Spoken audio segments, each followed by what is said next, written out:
The mirror never lies. Yet, how many of us truly see what stands before it? We catch glimpses, a quick check of our appearance, a cursory glance while brushing our teeth. But when was the last time you really looked into your own eyes and asked yourself, have I given everything I promised? That promise wasn't made to your parents, though they believed in you. It wasn't made to your teachers, though they saw your potential. It wasn't even made to your loved ones, though they support your dreams. That promise was made in the quiet moments when you dared to imagine what you could become. It was made in those precious seconds when your heart whispered, there is more. You owe yourself more than broken promises and abandoned dreams. You owe yourself more than comfortable excuses and convenient compromises. The debt grows larger with each passing day. With each morning you wake up and tell yourself, maybe tomorrow. Consider the carpenter who spends years mastering his craft. He doesn't blame his tools when a joint isn't perfect. He doesn't curse the wood when it splits against the grain. He looks at his technique, his approach, his understanding. He knows that mastery demands more than showing up. It requires presence, dedication, and an unwavering commitment to growth. How different is your life from that carpenter's workshop? Every day presents raw materials, time, energy, opportunities. Yet how often do we approach these precious resources with the same reverence? How often do we truly study our technique in handling life's challenges? A young woman once shared a story that haunts me to this day. She spoke of her grandfather, a man who spent 40 years working at a job he despised. Every morning he would say, just 10 more years until retirement. Then it became 5 years, then 2, then 1. When retirement finally arrived, he had lost the ability to enjoy it. His health had deteriorated, his passions had withered, and his dreams had turned to dust. The tragedy, she said, wasn't that he stayed at the job. The tragedy was that he stopped growing, stopped learning, stopped believing he deserved more. He didn't just give up on his dreams, he gave up on himself. The room falls silent when I share this story, because we all recognize pieces of ourselves in it. We all have areas where we've settled, where we've told ourselves that good enough is good enough. But good enough is a dangerous phrase. It's the comfortable bed where dreams go to die. You owe yourself more than mere survival. You owe yourself the dignity of pursuit. Think about that word, dignity. It comes from the Latin word dignitas, meaning worthiness.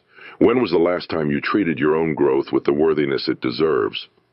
In my travels, I've met countless individuals who can recite every detail of their favorite sports team's statistics, who know every plot point of their favorite television shows, who can discuss at length the lives of celebrities they'll never meet. Yet these same individuals often can't name 5 books that changed their life, can't recall the last time they learned a new skill, can't point to a single goal they're actively pursuing. This isn't about judgment, it's about awareness. It's about recognizing that we often give our best attention, our finest hours, to things that don't serve our growth. We've become comfortable being spectators in others' journeys while neglecting our own. The meals you eat. When you go to a restaurant and order a dish, you expect quality. If the food is undercooked or poorly prepared, you send it back. You demand more. Yet how often do you accept undercooked efforts in your own life? How often do you serve yourself less than your best and say, this will do? You owe yourself more than half-hearted attempts. You owe yourself more than lukewarm commitments. You owe yourself the same quality of effort you demand from others. There's a story of 2 stonemasons working side by side. When asked what they were doing, the first replied, I'm cutting stone. The second looked up and said, I'm building a cathedral. Same task, different vision, same effort, different understanding of worth. What cathedral are you building with your life? What masterpiece are you creating with each passing day? Or have you convinced yourself that you're just cutting stone? Now, the debt you owe yourself isn't measured in dollars and cents. It's measured in unused potential, in unexplored possibilities, in the gap between who you are and who you know you could be. This debt compounds daily, but unlike financial debt, you can't declare bankruptcy to escape it. It follows you, shapes you, becomes the silent weight you carry in your quietest moments. I once spoke with a man who had spent 30 years as a mid-level manager. He was good at his job, reliable, competent, respected. But there was something in his eyes when he spoke about his early dreams of becoming a teacher. "I chose security," he said, "and there's nothing wrong with that. But I never chose to stop growing, to stop learning, to stop believing I could be more. That just happened day by day, choice by choice. Until one morning I woke up and couldn't remember the last time I felt truly alive." This isn't about changing careers or making dramatic life changes. It's about recognizing that growth isn't optional. It's essential to human dignity. It's about understanding that every time you choose comfort over challenge, safety over growth, you're adding to that debt you owe yourself. Look around your life. Look at the books on your shelves, the thoughts in your journal, the conversations you have. Are they feeding your growth or merely confirming what you already know? Are they challenging you to expand or allowing you to contract? You owe yourself more than the same thoughts you had yesterday, the same beliefs you held last year, the same limitations you accepted a decade ago. Your mind is not a storage unit to preserve old ideas. It's a garden that needs constant tending, new planting, fresh growth. The most dangerous lie we tell ourselves is that there will be time later. Time to learn that skill, time to write that book, time to rebuild that relationship, time to become who we're meant to be. We treat time like an endless resource, but ask any elderly person. They'll tell you how time becomes more precious with each passing year. Consider the simple act of reading a newspaper. Most people scan the headlines, maybe read a few articles that catch their eye, and move on. But what if you treated your own life with the same curiosity you bring to those headlines? What if you looked at your own story with the same interest you give to strangers' lives? A wise woman once told me something profound while working in her small bakery. Every morning she would arrive hours before sunrise to bake bread. She had been doing this for over 3 decades. Someone asked her if she ever got tired of the same routine, day after day. Her response was extraordinary. "I've never baked the same loaf twice," she said. "Each day, the humidity is different, the temperature is different, my energy is different. If I don't pay attention to these subtle changes, if I don't stay curious and engaged, the bread suffers. And if the bread suffers, I suffer because I owe myself more than mindless routine." That's the essence of what we're discussing today. You owe yourself more than mindless routine. You owe yourself more than mechanical existence. Every day is a new mixture of circumstances, opportunities, and challenges. How you approach them, with curiosity or complacency, with engagement or indifference, shapes not just your results, but your very essence, the clothes in your closet. Over time, certain items become favorites. They're comfortable, reliable, safe. But wearing the same clothes day after day doesn't just limit your appearance, it limits your mindset. It reinforces the idea that growth and change are optional, that comfort is the highest goal. You owe yourself more than comfortable limitations. You owe yourself the dignity of expansion. I once met a man who had worked as a night watchman for 25 years. Every night he would walk the same routes, check the same doors, write the same reports. But unlike many who would have been dulled by routine, he had turned his job into a university of self-discovery. He learned a new word every night, practiced mental mathematics as he walked his rounds, composed poetry in his head. "The job pays me to guard buildings," he said, "but I decided long ago that I would also guard my mind against stagnation." How many of us can say the same? How many of us actively guard our minds against stagnation? We worry about our physical health, our financial health, but what about our mental and spiritual vitality? The debt you owe yourself includes the responsibility to keep your mind sharp, your spirit alive, your curiosity burning. It's not enough to simply avoid bad habits. You must actively cultivate good ones. It's not enough to stay out of trouble. You must actively seek growth. Think of your mind like a magnificent estate you've inherited. Would you let the gardens grow wild? Would you let the rooms gather dust? Would you let the foundations crack and the roof leak? Of course not. You would tend to it, improve it, make it even more magnificent than when you received it. Yet how many of us treat our minds with less care than we would give to a physical building? How many of us let our thoughts run wild, let our skills gather dust, let our dreams crack and leak until they're beyond repair? You owe yourself more than neglect disguised as busyness. You owe yourself more than distraction masquerading as life. A woman shared a story about her mother, a seamstress who worked from home. Clients would bring her their torn or ill-fitting clothes, and she would transform them. But what made her extraordinary wasn't just her skill with a needle, it was her approach to life. She kept a notebook by her sewing machine, and in it she wrote down one new thing she learned each day. Sometimes it was a new sewing technique, sometimes a thought from a client's conversation, sometimes an observation about life itself. When she passed away, they found 40 years' worth of notebooks. 40 years of daily learning, daily growth, daily engagement with life. Her children said they never once heard her say she was bored. How could she be? She was too busy growing, learning, becoming. You owe yourself that kind of engagement with life. You owe yourself the dignity of daily growth, daily discovery, daily becoming. But here's the challenging part. Growth isn't always comfortable. Learning isn't always pleasant. Becoming more often requires becoming uncomfortable first. Think about physical exercise. The moment of growth happens at the point of resistance, when the muscle faces a challenge it hasn't met before. The same is true for mental and spiritual growth. Yet how often do we back away from mental resistance? How often do we retreat from spiritual challenge? How often do we choose the known over the possible, the comfortable over the transformative? You owe yourself more than easy choices. You owe yourself more than the path of least resistance. The debt you carry isn't just about what you do, it's about who you become in the process of doing. Consider the art of conversation. Most people trade words like playing cards.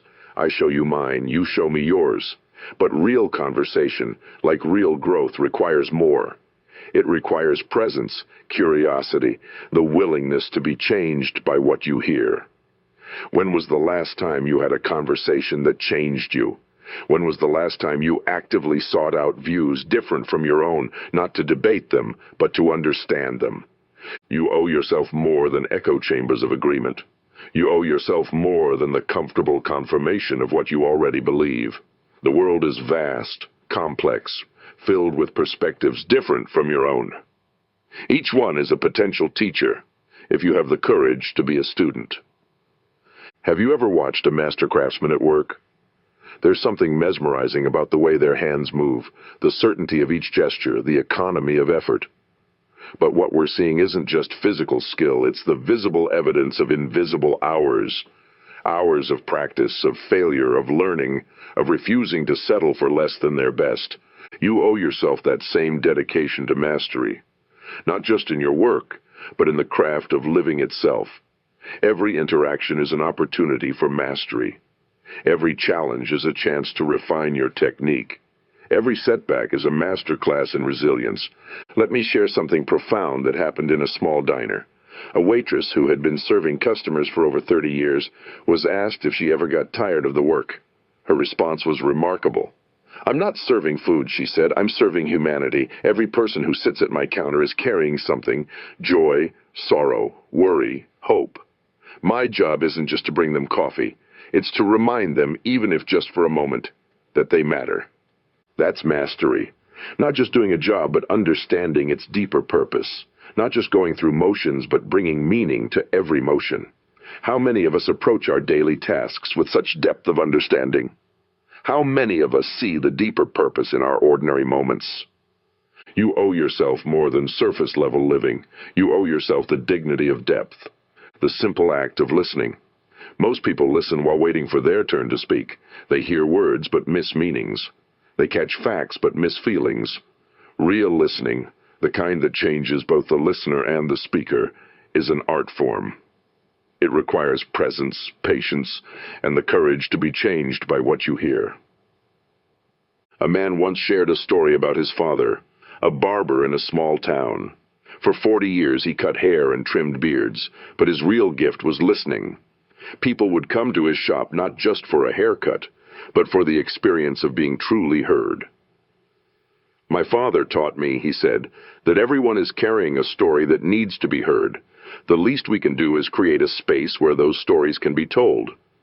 You owe yourself more than half-hearted listening. You owe yourself more than surface-level connections. The debt you carry includes the responsibility to be fully present in your own life and in the lives of those you touch. Consider how you handle failure. Most people treat failure like a stop sign, a reason to halt, turn around, retreat to safety. But what if failure is more like a yield sign? A moment to pause, assess, learn, and then proceed with greater wisdom? The debt you owe yourself includes the responsibility to learn from every setback, to grow from every disappointment. A woman who taught dance for many years shared something remarkable about her beginning students.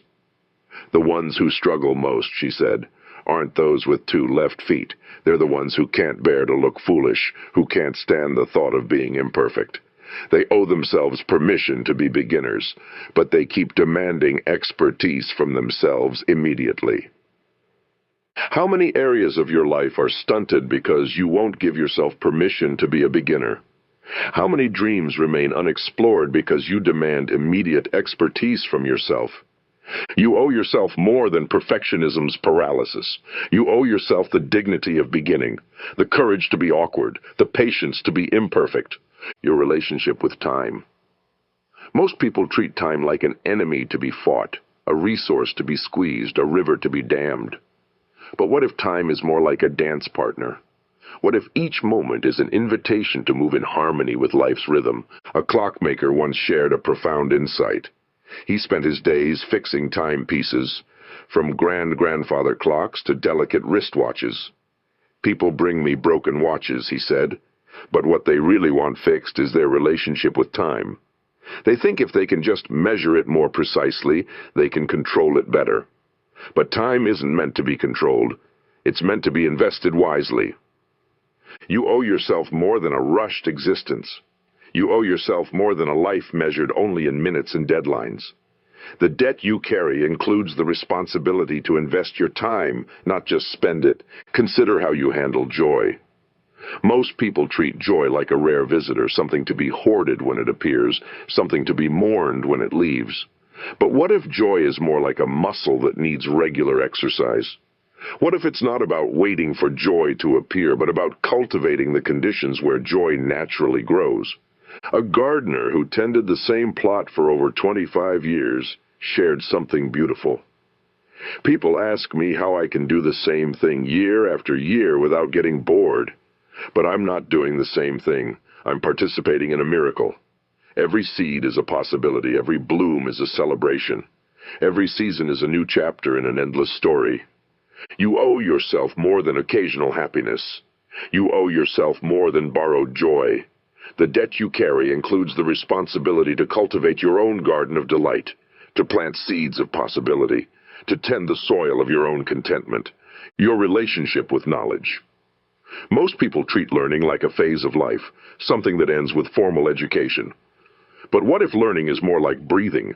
Not optional, not occasional, but essential to life itself? The debt you owe yourself includes the responsibility to remain curious, to stay hungry for understanding, to keep your mind as active as your body. The quiet moments, those precious seconds between activities, between thoughts, between breaths. Most people rush to fill these moments with noise, with activity, with distraction. But what if these quiet moments are where our deepest wisdom resides? What if these are the spaces where we can hear what we truly owe ourselves? A violin maker shared something profound about his craft. The most important part of a violin isn't the wood, he said. It's the space inside. That's where the music lives. Without that empty space, all you have is a solid block of wood. No resonance, no music, no soul. How many of us give ourselves permission to have that empty space? How many of us allow ourselves moments of pure being without the constant doing? You owe yourself more than constant motion. You owe yourself the dignity of stillness. Consider your relationship with your own thoughts. Most people treat their thoughts like unruly children, something to be controlled, suppressed, or ignored. But what if your thoughts are more like weather patterns? What if they're not something to fight against, but something to observe, understand, and learn from? A lighthouse keeper shared a remarkable insight from his years of solitude. People think the job is about maintaining the light, he said, but it's really about maintaining your relationship with yourself. When you're alone with your thoughts for weeks at a time, you learn that they're not your enemy. They're messages from parts of yourself that need to be heard. You owe yourself more than mental warfare. You owe yourself more than endless self-criticism. The debt you carry includes the responsibility to make peace with your own mind, to listen to your inner wisdom, to trust your deeper knowing. How you handle fear. Most people treat fear like a wall, something that marks the boundary of what's possible. But what if fear is more like a doorway? What if it's not a barrier, but an invitation to grow stronger, to become more than you are? A stone carver who worked on ancient buildings shared something beautiful about his craft. People see these gargoyles and think they're about fear, he said, but they're really about transformation. Each grotesque face is a reminder that what we fear can be transformed into something meaningful, even beautiful, if we have the courage to work with it. You owe yourself more than a life limited by fear. You owe yourself more than safe choices and comfortable boundaries. The debt you carry includes the responsibility to face your fears, to understand them, to use them as tools for growth rather than excuses for stagnation. Consider your relationship with dreams. Most people treat dreams like butterflies, beautiful but fragile things that might disappear if grasped too tightly. But what if dreams are more like seeds? What if they're not meant to be admired from afar, but planted, nurtured, and given the conditions to grow? A woman who spent 30 years teaching in a one-room schoolhouse shared something profound. Every child comes to school carrying dreams, she said. Our job isn't to tell them which dreams are practical. Our job is to give them the tools to make their dreams real. The tragedy isn't when a dream dies. It's when we stop believing we have the right to dream at all. You owe yourself more than abandoned dreams. You owe yourself more than practical compromises. The debt you carry includes the responsibility to nurture your deepest aspirations, to give them the soil they need to grow, to protect them from the frost of cynicism and the drought of disbelief. Your relationship with possibility. Most people treat possibility like a finite resource, something that diminishes with age, with responsibility, with time. But what if possibility is more like a muscle? What if it grows stronger the more we exercise it? A glassblower shared something remarkable about his art. The most important moment, he said, isn't when I'm shaping the glass. It's the moment before, when the glass is hot and full of possibility. In that moment, it could become anything.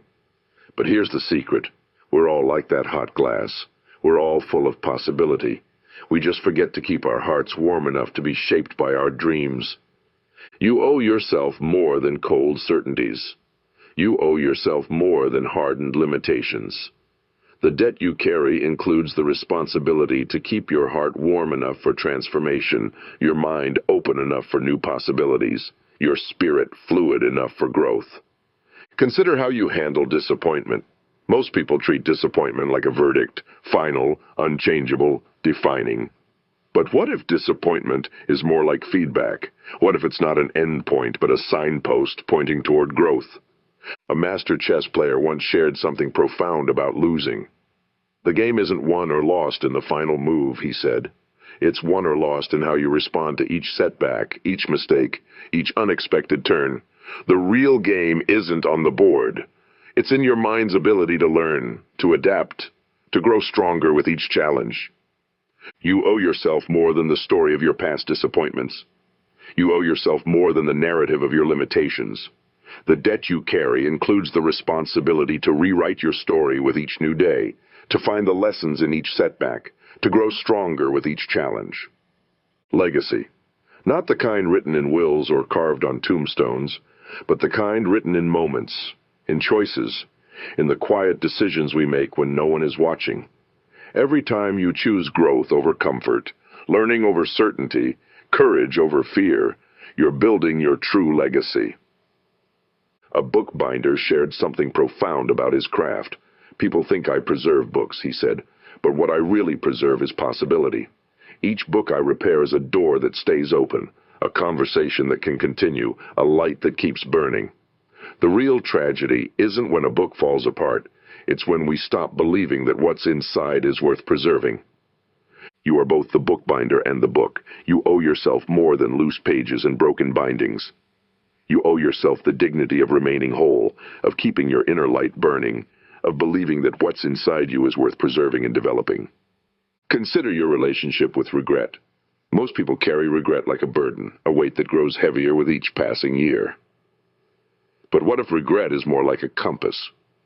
What if it's not pointing toward what we've lost, but toward what still matters to us? A woman who taught herself to paint at 60 shared something beautiful. People ask if I regret not starting sooner, she said, but regret is just love with its back turned. I don't regret the years before painting. They gave me something to paint about. What I would have regretted is never starting at all. You owe yourself more than accumulated regrets. You owe yourself more than the bitter taste of what if. The debt you carry includes the responsibility to turn your regrets into roadmaps, to use them as guides toward what still matters, what still calls to your heart. Your relationship with success. Most people treat success like a destination, a place to reach, a peak to conquer, a finish line to cross. But what if success is more like a direction? What if it's not about reaching a specific point, but about moving consistently toward your truest self? A master potter shared wisdom from decades at the wheel. People see a beautiful pot and think that's success, he said. But the real success isn't in the pot. It's in the thousands of times I centered the clay, in the countless hours of practice, in the willingness to begin again each day. Success isn't the pot. It's the journey of becoming someone who can make that pot. You owe yourself more than external markers of success. You owe yourself more than society's definitions of achievement. The debt you carry includes the responsibility to define success in terms of growth, of becoming, of aligning with your deepest values. Consider the power of small moments. Most people wait for big occasions to bring their best selves forward. They save their kindness for special occasions, their wisdom for important decisions, their joy for celebrated events. But what if every moment is an opportunity to pay the debt you owe yourself? A watch repairer shared something profound about time. People bring me broken watches and ask me to save their time, he said. But time can't be saved. It can only be spent or invested.